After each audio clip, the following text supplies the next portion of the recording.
I view things as I got time. I got time to be able to grow and mature, and be able to understand the ins and outs of the defenses and be able to get the good insight from the vets in the room. So I look at it as, a plus. And whenever, it's time for me to play. Shedeur Sanders rolled into Browns camp and instantly made the whole practice feel like a recess pickup game. NFL vets suddenly looked like they'd forgotten the playbook and were just trying to keep up. With that being said, I see some balls coming out of Shedeur Sanders at that camp, and I'm like, kind of looks like a guy. Yeah, I'm reading. He can sling it. Read the team. I see him, some of the veterans, how they talk to him, mic'd up, see what he's doing in the community. Yep. Talking about Njoku there? Njoku, Mike Nebb. Yeah, once you see, different little interactions and things like that, I know he has the talent. We'll see. It'll be a competition that usually brings the best out of guys, especially young guys. So I'm interested to see how that quarterback situation. Right after Shedeur Sanders tightened his cleats and the Browns settled in for what they figured was a routine camp day, the whole vibe tilted sideways. No blazing comet, no UFO touching down at midfield, just a swagger-charged quarterback striding in like he'd crashed the wrong league and thought, yeah, I'll stick around and run this show. The Browns had no clue what storm was rolling in. You'd expect an NFL team to do a quick scout, maybe pull up a highlight reel or two, but nope. They greeted Shedeur with a shrug, only to watch him seize the field on snap one and run the whole operation like a seasoned pro. First and foremost, he's been the best quarterback in camp. Now look, Joe Flacco ain't had many opportunities. There was a whole day I saw he didn't throw the ball at all. Here's my theory on the situation. They already know who's starting in the number 2 is. They already know. Joe Flacco and Shedeur Sanders is already locked up. You're missing the boat, people. You're missing the boat. Your boy, Kenny Pickett and Dylan Gabriel, they're fighting. Shedeur didn't merely clock in, he hijacked the session. One moment he's loosening his arm, the next he's roasting veteran QBs like faded names on busted draft boards. Defensive coordinators everywhere had the same gut punch reaction.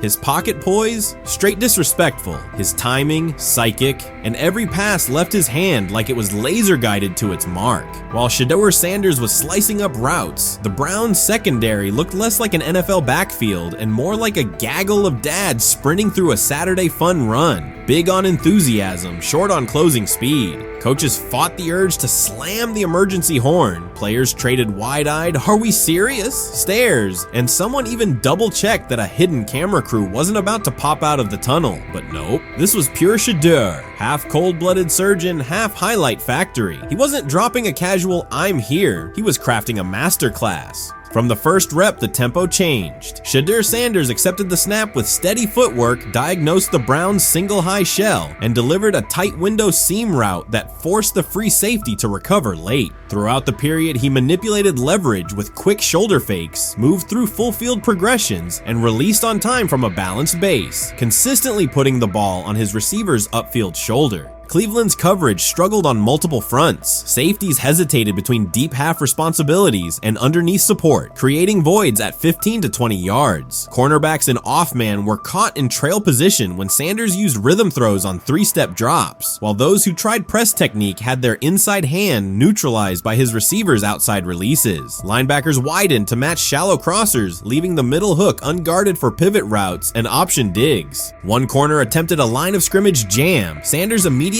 adjusted the route to a back shoulder fade, releasing the ball before the break and rendering the press ineffective. Over the session, he showcased pocket discipline, reclimbing to maintain throwing lanes rather than drifting, and finished with a series of anticipatory throws against cover 2 cloud, fitting vertical outs between the flat and deep half defenders. Sanders' combination of rapid post-snap processing, precise ball placement, and pocket efficiency exposed coverage mismatches at every level and highlighted communication gaps in the Browns secondary. By mid-session, the Browns defensive staff clearly recognized their calls were outmatched. Every adjustment, a roll to cover 6, a simulated pressure, a late rotate to 2 high, was neutralized once Shedeur Sanders confirmed the post-snap picture. Routes that had taken weeks to script were beaten by timing and location. Comeback set at 12 yards broke open before the corner's transition. Slot seam-outs dotted the void between the flat and deep half defender, and boundary receivers beat press with quick hand techniques, receiving distributing the ball before the trail man could recover. Sanders' command was methodical. He used cadence to freeze plug blitzes, re-ID'd the mic when linebackers sugared the A-gaps, and maintained a firm base so he could reset and fire without resetting his feet. His receivers benefited from that rhythm. Top of the stem, eyes back. Ball delivered on their upfield shoulder, allowing immediate transition to YAC. The Browns front tried a late stunt to compress the pocket. Sanders climbed 2 steps, re-spotted the shallow crosser, and delivered in stride, turning a potential sack into a 20-yard gain. What stood out most was how little ramp-up Sanders needed. From his first series, he processed full field concepts at tempo, cycling through progression reads without hitching. The poise under interior pressure, consistency in ball placement, and ability to manipulate zone defenders left the Browns' coordinated disguise packages ineffective and forced them into static coverage by the end of the period.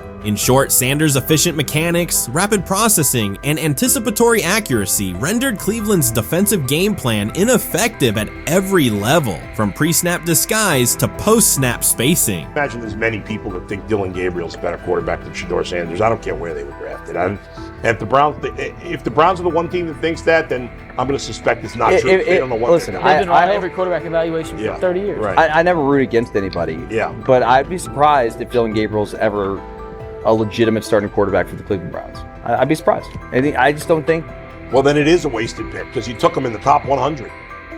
Yeah, but potentially. Yeah. May get away with it because of Shedeur. An edge rusher chirped at Shedeur Sanders between snaps, hoping to shake his rhythm. On the very next play, Sanders answered with a 30-yard laser, a deep dig from the boundary side that split the single high safety and the trailing corner. He hit the top of a 5-step drop, kept a firm base, and delivered on time to the receiver's outside shoulder, turning what should have been a routine rep into a sudden change explosive. From that moment on, every coverage wrinkle the Browns tried, rotating from cover 3 to quarter half, flashing a Tampa 2 shell, mugging both A-gaps, was met with a precise counter. When corners pressed, Sanders adjusted the route to a back shoulder fade. When safeties widened, he checked to a glance post. When linebackers bailed, he found the running back on a delayed option out of the backfield. Even late simulated pressures couldn't move him off his spot. He simply climbed, reset his feet, and fired. As Cleveland's defenders rotated through checks, Sanders manipulated them with cadence and eye discipline. He froze weak side safeties long enough to create intermediate windows, then feathered the ball into those lanes before help could arrive. When the Browns finally dropped 7 and matched every route, Sanders tucked the ball and converted 2 separate 3rd and 6 situations on the ground, reminding everyone that his mobility is as calculated as his arm. By the end of the session, the defensive coordinator's call sheet looked obsolete. Sanders had neutralized blitz looks, exposed spacing issues in zone, and forced the unit into static base coverage just to survive the period. It wasn't a camp drill anymore. It was a clinic on timing, processing speed, and controlled aggression, delivered snap after snap by a quarterback who never needed a warm-up lap to own the field. They never planned on taking him. The problem is,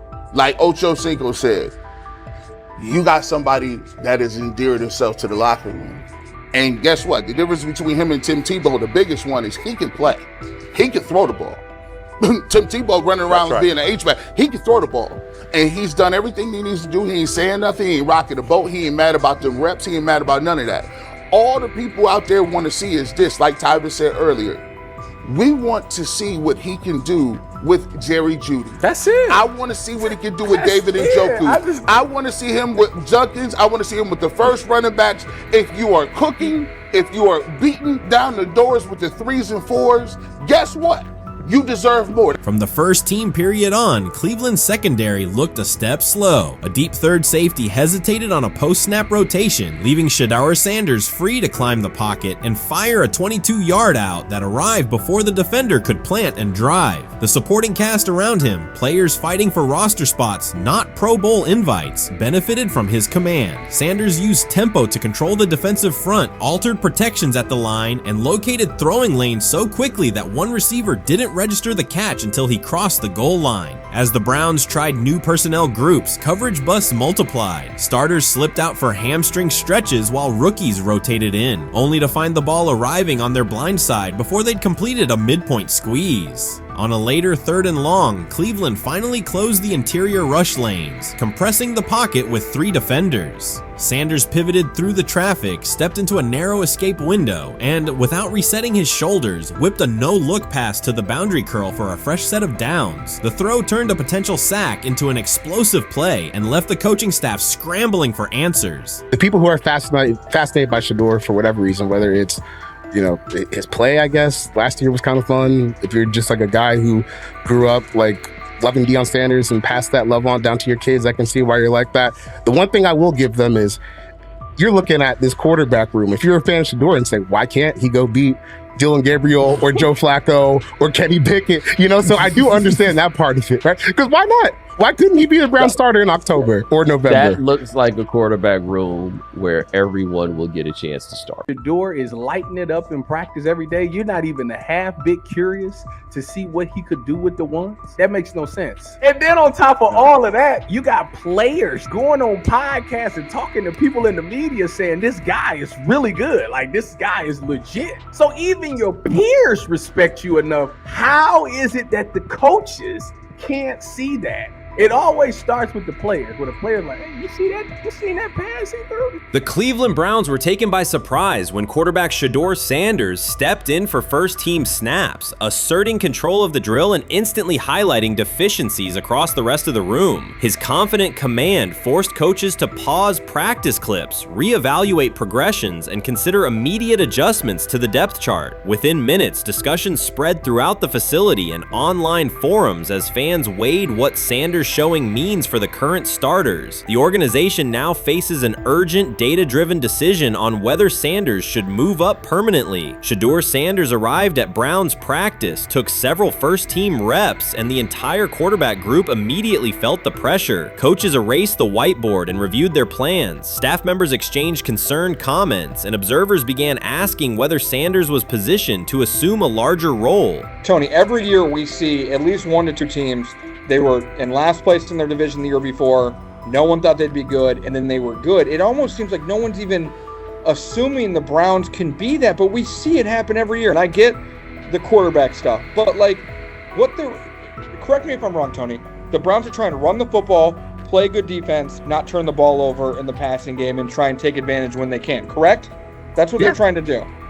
That was the 2020 offense. The Cleveland Browns are still searching for stability at quarterback. Deshaun Watson is yet to deliver consistent starter-level production that justifies his contract, and each game renews doubts about whether he can regain peak form. Behind him, rookie Dorian Thompson-Robinson shows promise but remains inexperienced and unpolished. Coaches are evaluating alternatives each week and may need to adjust the depth chart if progress stalls. The roster around them is built to contend now, so ongoing uncertainty under center is increasingly costly. As we talk about, we do believe in best player available. We do believe in positional value, and we didn't necessarily expect him to be available in the 5th round, and so we love adding competition to every position room and adding him to compete with the guys that are already in there. We felt like that was the appropriate thing to do. The Browns quarterback group is unsettled. Deshaun Watson has yet to provide the reliable, high-level play his contract demands, while rookie Dorian Thompson-Robinson remains promising but unpolished. Depth behind them consists mostly of veterans whose experience lies more in holding clipboards than leading offenses. The coaching staff needs an immediate answer, not a 3-year development project. Shedeur Sanders enters as that potential solution. At Colorado, he passed for more than 3,200 yards despite working behind one of college football's poorest offensive lines, consistently demonstrating poise, quick processing, and accurate ball placement under heavy pressure. Film shows steady reads and disciplined footwork, traits that offset concerns that his profile is built on family name or media attention. Cleveland viewed the signing as a low-risk, high-reward move. Early in camp, Sanders received a handful of first-team snaps intended merely as an evaluation. Those plays quickly changed practice tempo. The ball came out on time, receivers hit their landmarks, and the defense struggled to adjust. Coaches immediately expanded the review using phrases such as evaluate every option, an indication that the depth chart was no longer fixed. Watson sensed the scrutiny. Thompson-Robinson increased his urgency. Within minutes, competition in the quarterback room intensified. Sanders repeated that performance in subsequent sessions. His footwork remained clean, progression sharp, and throws firm and precise. Each strong rep forced staff to reassess the plan to keep him buried on the developmental track. The broader context magnifies the pressure. Cleveland's roster is built to contend now. Fans are weary of quarterback turnover, and the front office cannot afford another costly misstep under center. Around the league, rookie passers rarely wait multiple seasons anymore. Joe Burrow, Justin Herbert, CJ Stroud, and even late pick Brock Purdy established that precedent. If Watson opens the regular season and struggles, public calls for Sanders will grow, especially if the rookie flashes in preseason. Alternatively, another team could attempt to acquire him if Cleveland hesitates to elevate his role. Each scenario underscores the same reality. Sanders' emergence has turned a routine camp evaluation into a critical decision point for the franchise. And we saw Dillon Gabriel go 11-on-11 with the first team, Shedeur Sanders go 11-on-11 with the second unit. So that was really the big wrinkle today. Yes, and of course, it was the first time that we have seen Shedeur Sanders get any of those coveted 11-on-11 reps. Of course, again, it wasn't with the first team offense or against the first team defense, but it's progress. And that means that he's going in the right direction, that the arrow is pointing up. He's coming up the learning curve. So that's good for him. And I actually thought just overall, he had a better day than Dillon had today. He completed more passes. He was more on point. In fact, in that 11-on-11 period, he threw a near touchdown. Desperation can push franchises toward aggressive decisions, especially when their quarterback options appear unconvincing or outdated. One scenario now emerging is that Sanders earns enough confidence to take full preseason reps with the starters, forcing Cleveland to revisit a depth chart it believed was settled at the beginning of July. His practices demonstrate that the excitement around him is grounded in measurable performance. Accurate, high-velocity passes against first-team defenses, and confident command of the huddle. Each strong outing also heightens league-wide interest. Rival scouts adjust evaluations, and general managers revisit their notes, aware that a viable young quarterback may soon become available. Inside the facility, the personnel staff must balance short-term results with long-term roster planning, knowing that an early move could reshape salary cap allocations and locker room dynamics. The pressure on Watson and Thompson Robinson escalates accordingly. Both must produce visible progress to maintain their current roles. Cleveland's recent history shows how quickly promising quarterback situations can devolve into controversy. The franchise has turned potential breakthroughs into organizational turmoil before, so observers remain cautious about how this competition will unfold. They have never loathed college football itself. They have resisted the people determined to reshape it. When Deion Sanders, black, direct, unapologetic, walks into a room of power brokers and speaks with authority instead of deference, critics recoil. During his playing days, they complained about celebrations and gold chains. Now that he is a head coach, mentor, and father, they label him something more polite, but just as dismissive, a problem. At Big 12 Media Days, Sanders addressed the accelerating chaos of the name, image, likeness market. He said college football needs a salary cap, not to hobble players, but to impose order on a system that showers unproven freshmen with seven-figure promises while the rest of a roster hunts for scraps. He called the situation unsustainable. Within hours, ESPN commentator Paul Feinbaum branded him a hypocrite, arguing that Sanders profited from NIL at Jackson State and now wants rules only because his most marketable athletes have moved on. The accusation spread quickly because it fit a comfortable storyline. Outspoken black coach gains from change, then protests when the advantage disappears. That framing ignores context. Sanders never criticized players earning money. At Jackson State, he urged corporate sponsors to partner with athletes who had been invisible to major brands for decades. What he wants now is stability, standardized guidelines, basic financial literacy, and roster balance that prevents locker rooms from fracturing over uneven payouts. When other coaches, Nick Saban, Dabo Swinney, Lane Kiffin, voiced similar concerns, they were praised for foresight. When Sanders spoke, the tone shifted to suspicion. The difference is not the message, it is the messenger. Feinbaum's response followed a familiar script. When black leaders question the structure of the sport, their motives are interrogated, their credibility attacked, and their competence doubted. He did not level the same charge at Jimbo Fisher when Fisher complained that NIL disturbed recruiting. He stayed silent when Kiffin lamented the transfer portal. But Sanders, who raised enrollment and television ratings at Jackson State, brought unprecedented attention to Colorado in one season and consistently mentors players beyond football, was called opportunistic. Feinbaum dismissed the cultural impact Sanders created, the exposure for historically black colleges, the draft pick analytics developed, the infrastructure improved, reducing his work to a marketing stunt dependent on star sons Shedeur and Shiloh or two-way standout Travis Hunter. Sanders did not retaliate. He returned to practice, media obligations, and recruiting. His confidence is rooted in faith and in the responsibility he feels toward young athletes whose lives will extend decades beyond their highlight clips. When he asks for NIL boundaries, he is thinking about freshmen handed large sums without guidance, families unprepared for sudden wealth, and programs that abandon kids once production stalls. He has watched that cycle from the inside. He wants protections, not restrictions. Critics predicted Colorado would fade once Shedeur and Hunter leave. Instead, Sanders signed blue-chip quarterback G.J. Lewis and a wave of transfers eager to join a program that values personal growth as much as on-field wins. Recruits see a coach who challenges the status quo, who places black culture at the program's center without apology, and who will remain visible when social media buzz cools. They recognize that Sanders does not chase attention. Attention follows his results. Media outlets reduced the upcoming Buffalo season to a win total prop. 6 victories, give or take. Sanders is playing a longer game. He wants to show young athletes, especially black athletes, that they can lead authentically, speak with conviction, and refuse to shrink for access. Success measured only by the scoreboard misses the point. If Sanders builds men who graduate with financial literacy, self-confidence, and community awareness, he will consider the mission successful,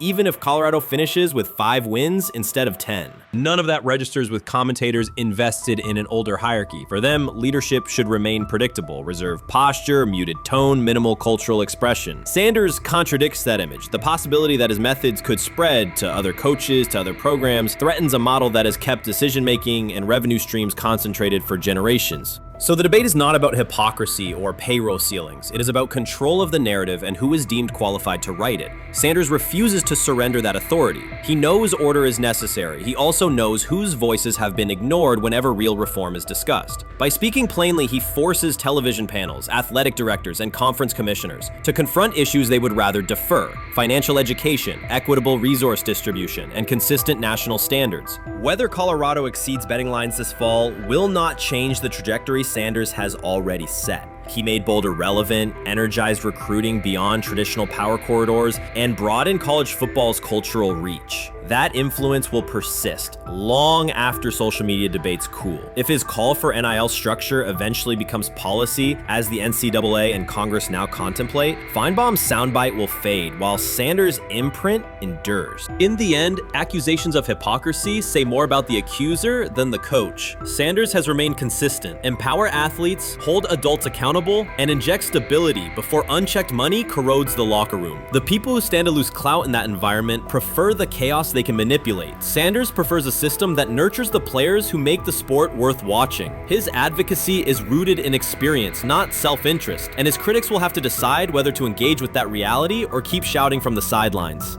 Shedeur Sanders doesn't ask for excuses. He hasn't blamed limited reps, patched together receiver groups, or fourth-string offensive linemen struggling against Cleveland's second-team defense. He shows up, works, and demonstrates why he belongs. On day 3 of Brown's training camp, for the first time since OTAs, he finally received something close to a fair opportunity. He lined up with the second unit during an 11-on-11 period and made the most of it. In 8 plays, he did what he typically does when given a chance. He executed. He went 2 for 2 on a quick series, finishing with a decisive throw to tight end Blake Whiteheart that immediately caught the sideline's attention. There was no hesitation in his drop, no unsettled feet, and no panic. Just firm, accurate timing and clean operation. It raised an obvious question: what has taken so long for the Browns to evaluate him with a functional group? The story isn't only about one throw, it's about the delay before it. Sanders has been the guy for most of his football life, commanding high school programs, starring in the Southwestern Athletic Conference at Jackson State, then operating under national attention at Colorado. For the first time, he's been told to wait. He has treated that reality as part of the job rather than a setback. He has prepared like a professional since the moment he arrived, and on the 3rd day of camp in heavy heat, he let the football represent his case. While coverage focused on the veteran presence of Kenny Pickett and Joe Flacco, Sanders made an impression with minimal volume.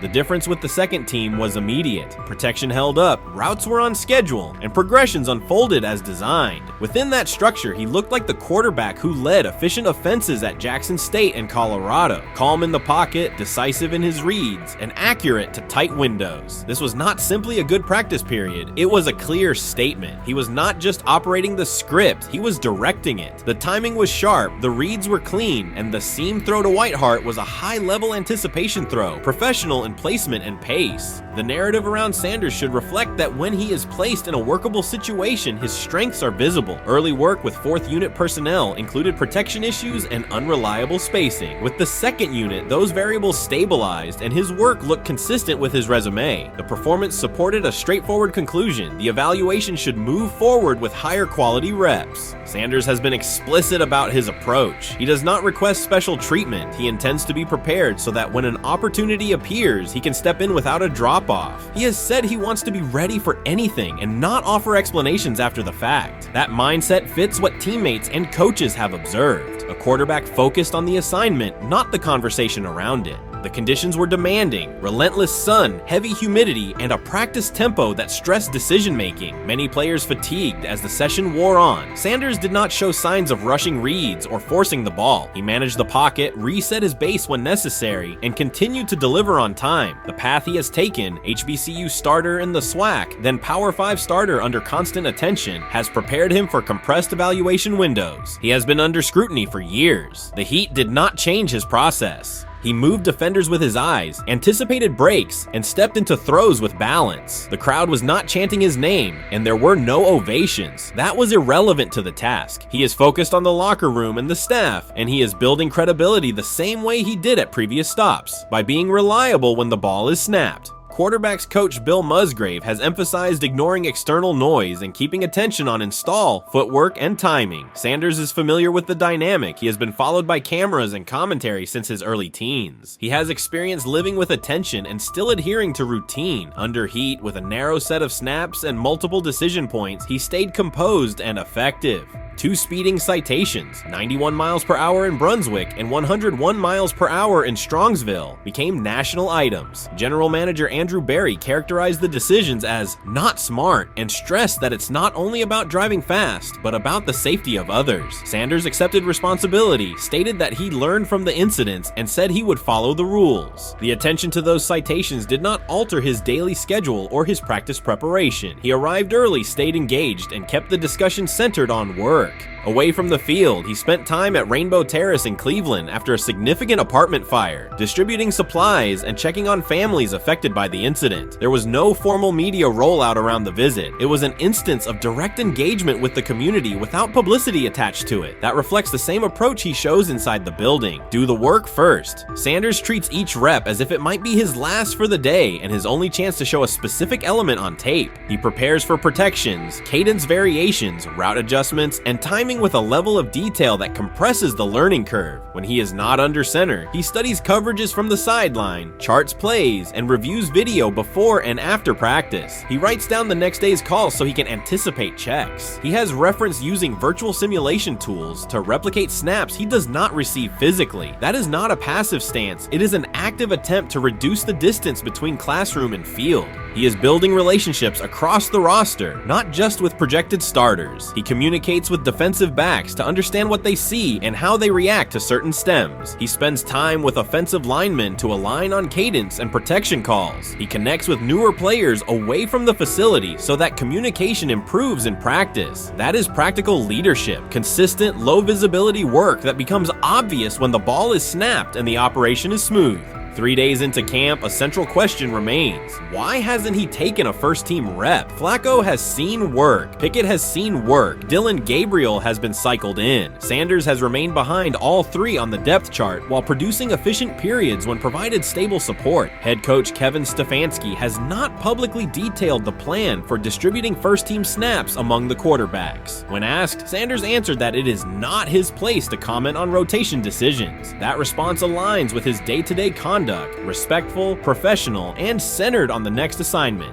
The staff is managing a room with a Super Bowl MVP, a former first-round pick, multiple rookies, and a new set of combinations on the offensive line. That creates a set of decisions about exposure, pacing, and evaluation windows. Within that context, Sanders has presented a clear case for additional evaluation. He has shown he can execute the offense as designed when the variables are standard. Musgrave has a long-standing connection with the Sanders family through his time as a teammate of Deion Sanders in San Francisco. That familiarity supports direct communication. It does not guarantee anything about the depth chart, but it does help streamline teaching, feedback, and expectation setting. Inside the defensive back room, veterans such as Denzel Ward have provided perspective on timing, leverage, and eye discipline that Sanders has incorporated into his preparation. He is operating without the immediate family structure that defined his college environment. Away from his brother Shiloh and his father Deion, he is managing his own housing, nutrition, recovery schedule, and all the smaller tasks that accompany an NFL routine. Those adjustments matter because they influence consistency across a long camp. He has treated those responsibilities as part of the job rather than distractions, which is reflected in a steady daily approach. What he showed on day 3 with the second unit was not a surprise to those who have tracked his prior work. It was a continuation of a profile: efficient sequencing, clear timing, and consistent ball placement when protections and routes hold up.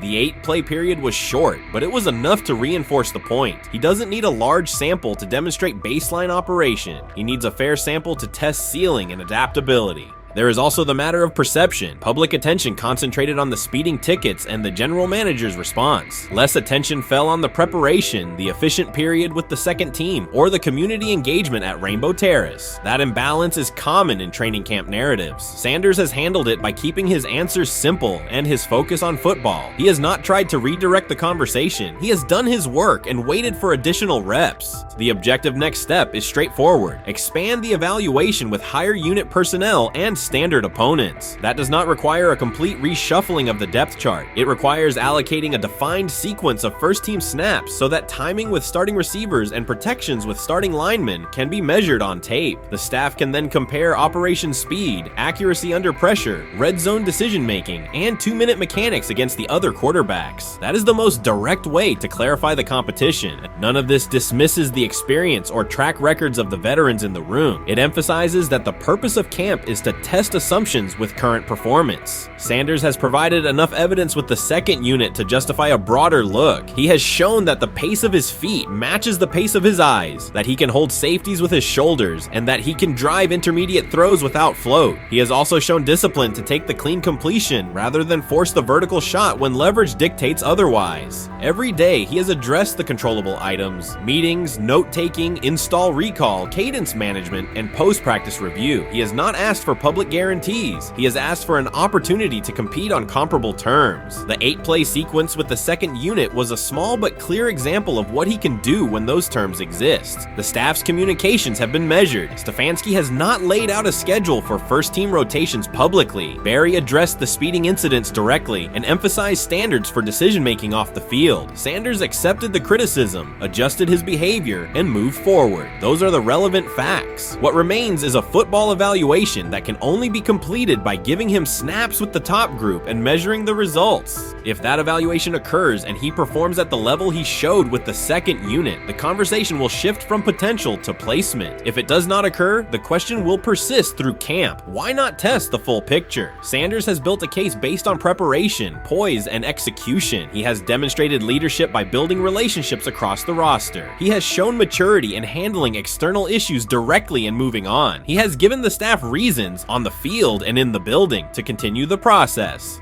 3 days into camp, he has answered everything within his control. He has shown growth, discipline, and consistent operation. He turned early fourth-team disarray into learning, then executed cleanly when moved to the second unit. He kept the discussion on football when outside topics threatened to dominate. He has not tried to win a press conference. He has tried to win every rep. If he continues to stack days like this, the next step is logical. Evaluate him with the starters, document the results, and let the tape determine the depth chart. Until then, he will continue to prepare, continue to compete, and continue to present the same message through his play.